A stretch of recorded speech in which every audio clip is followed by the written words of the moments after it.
3 xonali kvartirani obzoriga kelganmiz. Manzil Shayxontohur tumani, Huvaydo mahalla. 5 qavatli dommi, 2-qavatida 3 xona, разделный planirovka, 2/6 balkon, 78 kvadrat metr. Holati bez remont, o'rta.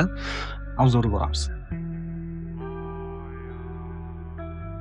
Kiraverish.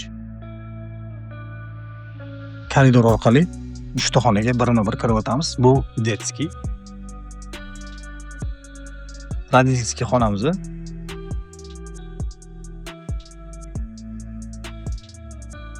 Bu zal. Qisman jihozlangan holatda hammasi qolar ekan. Bu tualet, vanna, razделный sanuzalimiz. Oshxona va 2/6 balkon, tapchanli zonali qilib qo'yishibdi. Narxini 88 ming deyishyapti. Faqat naqdga sotiladi. Srochna. Kimga qiziq bo'lsa aloqaga chiqinglar.